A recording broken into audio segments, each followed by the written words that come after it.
Hello, I'm Sheriff Wayne Ivey of the Brevard County Sheriff's Office, and I'm excited to welcome you to the second episode of Fugitive Hunt. As always, I've got Sergeant Ron Little of our Fugitive Unit with me today, and we're excited to talk to you about some of the things that's been going on in the unit. And Ron, you guys have been doing a great job. I know, I think we got 5 of our last 6 fugitives that we actually put up on this show and asked people to help us with. So we've been able to take 5 of them off the street. Is that right? Yes, absolutely. We've been busy, and like you said, 5 of the 6 have been captured since our last airing. Excellent, excellent. And I know also, and before we jump into talking about the next group that we want to try and get our citizens to help us with, you guys did an operation, Operation Spring Sweep. Tell me a little bit about that, what the design of it was, and how successful it was. Well, on March 29th, yes, we did host Operation Spring Sweep at the Moore Justice Center in Viera. It was an idea to get people to come forward and essentially post bond, have the convenience of coming there on a Saturday, posting bond, and walking away, and there being a quick turnaround, 30, 45-minute turnaround, and we did that. On the 29th, we had 22 people within the first 5 hours.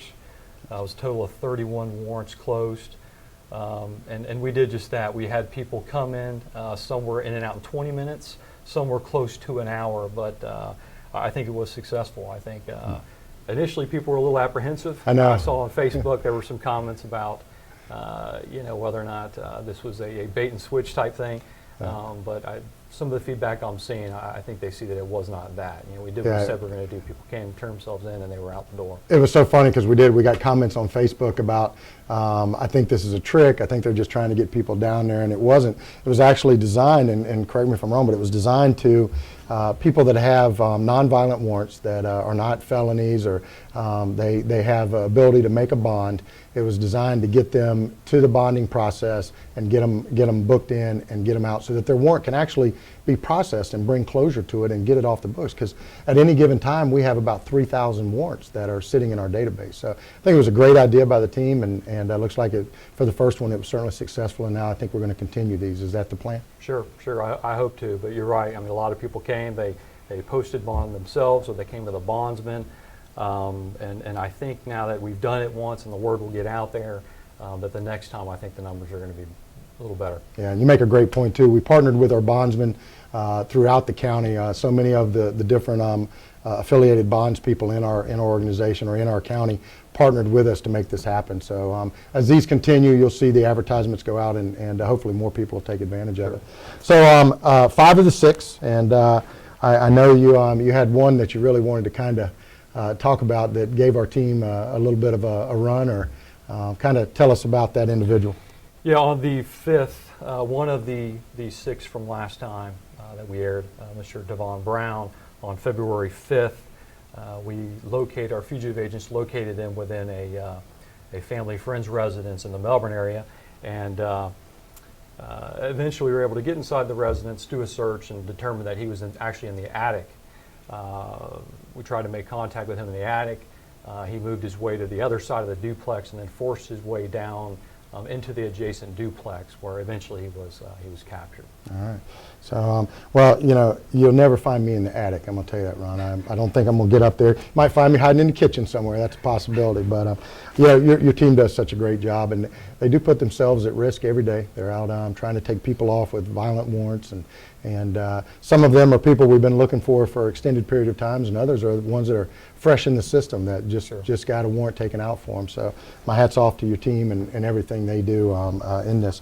As we jump into this, there's one that we actually didn't find out of our last 6. So let's ask our viewers to try and dig in and help us find. And I think we're still looking for Danny Morris. Is that correct? Yes, Mr. Morris is one of the individuals featured on our first episode. Mr. Morris has a warrant for violation of felony probation, for burglary to a structure and burglary to a conveyance with no bond.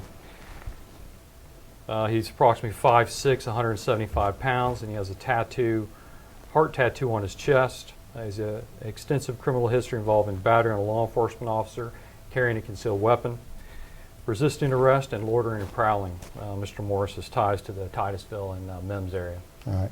We're going to ask our viewers to take note of all the characteristics of Mr. Morris. Obviously, his photo is being put up. And if you see this individual, please understand he's got a very violent past and been known to carry firearms.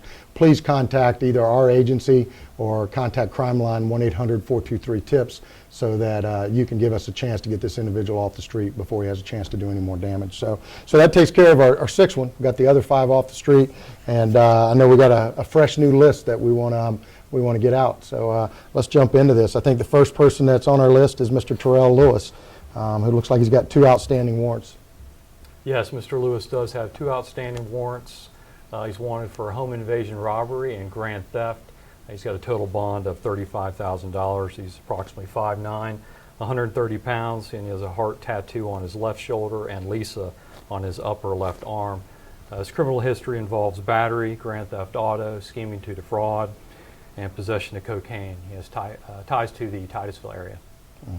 You know, so many times we look at someone's criminal history and you just see it's just littered with all sorts of different charges and fraud and battery and everything else. So when your team's out, they never know what to expect. It's kind of the surprise package when you're going after these individuals.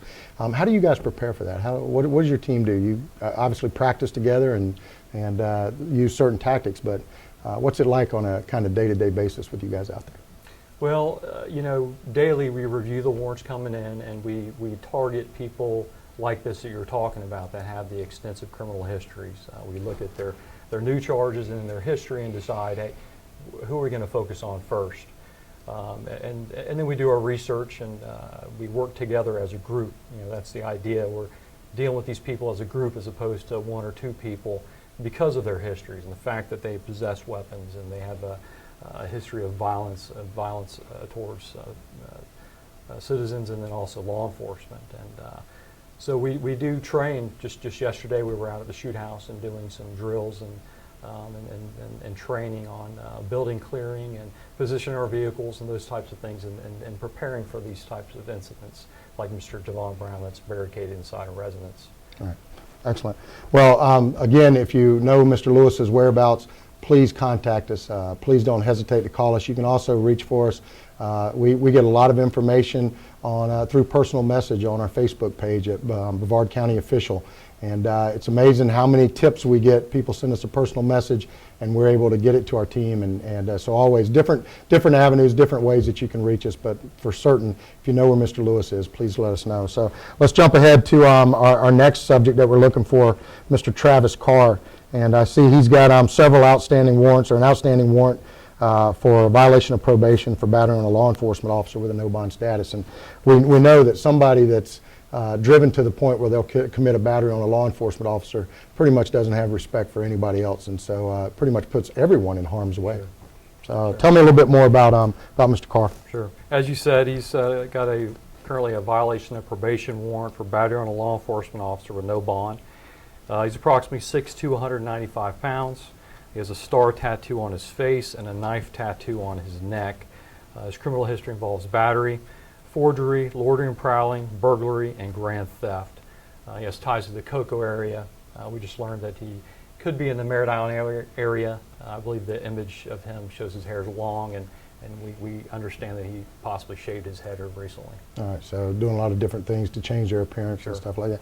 You know, I don't think everyone realizes there's not only the physical side of going out and capturing these subjects, but there's also an analytical side that is approached beforehand, a team that's working together to develop really a package so that your team can work from that. So there's an extensive amount of stuff that goes into finding these individuals. And when you're looking at, you got, you know, sometimes 3,000 warrants sitting in our database, it's a never-ending job. Sure. It absolutely is. So, all right, number 3, Mr. Maurice Bowman, outstanding warrant for battery, domestic violence, and he actually has a no bond status. So tell me a little bit about Mr. Bowman and how we can get him off the street. Well, as you said, his warrant is a no bond status for battery domestic violence. Mr. Bowman is approximately 6'1", 180 pounds. He has a skeleton on his upper left arm and Maurice tattooed on his right forearm. His criminal history involves multiple resisting arrest offenses, aggravated assault, domestic violence, child abuse, burglary, and fleeing from law enforcement. He has ties to the Cocoa area. We received a tip from the public just yesterday, and we're just behind him a little bit in the Cocoa area. All right. We do get a lot of tips. I mean, we get a lot of people that are calling us and asking us, are you looking for this person? And it's always so nice to have our community involved in it.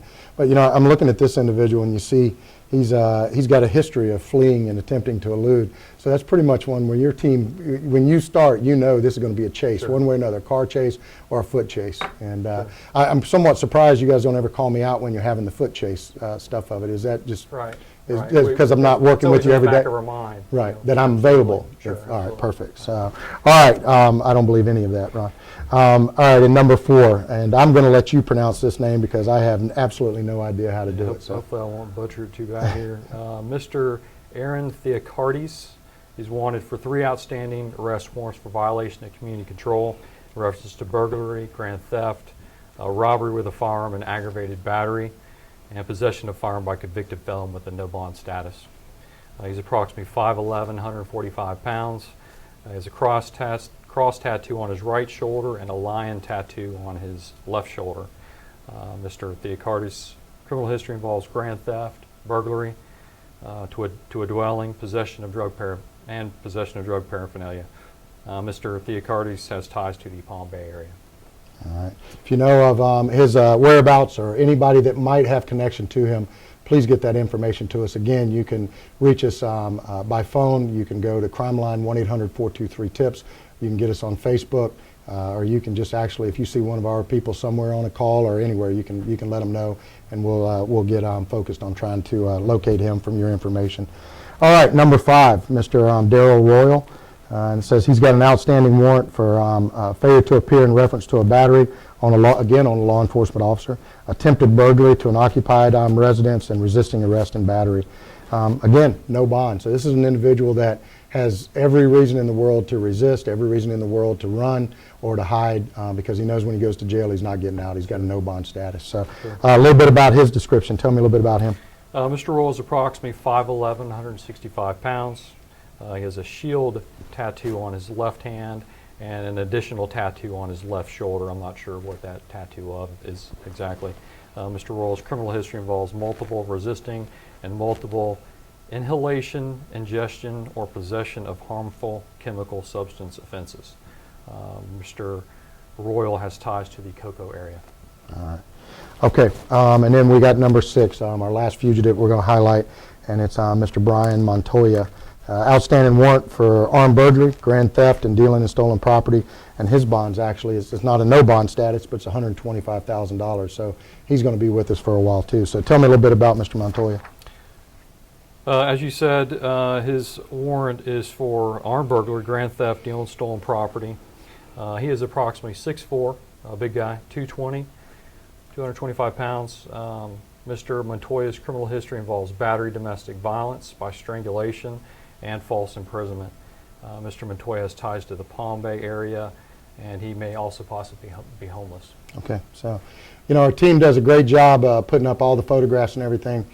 Please take advantage of that. If you think you know where one of these individuals are, again, there's so many different ways to get in touch with us. One of the best and easiest is through CRIMELINE, 1-800-423-TIPS.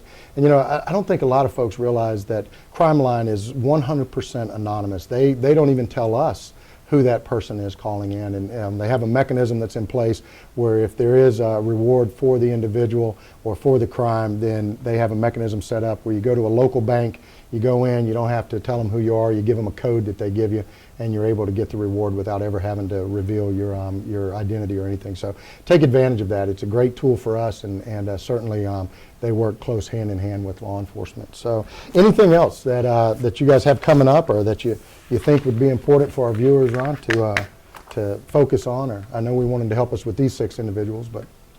Well, as you said earlier, I hope that we do a warrant sweep again in the future. We did this past Monday. We were out working with Patrol, West Precinct Patrol, and we did a warrant sweep with them, and we arrested 5 people, a 6th individual for a drug offense. So again, we're working with Patrol, and it appears the numbers are coming down. Yeah, you guys are doing just tremendous job on that. And when Sergeant Little talks about working with Patrol, we give a lot of these warrants to our patrol deputies when they're in between calls. they're out. They have such tremendous contacts in the area, in the neighborhoods.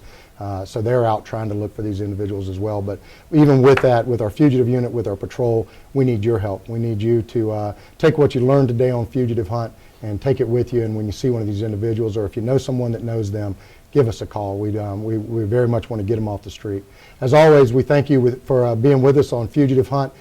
Next show, we'll have 6 more fugitives for you to help us find. And I promise you on the next show, I'm going to get Sergeant Little to actually smile as we go through the show. So as always, thank you for your support of the Brevard County Sheriff's Office. Have a great day.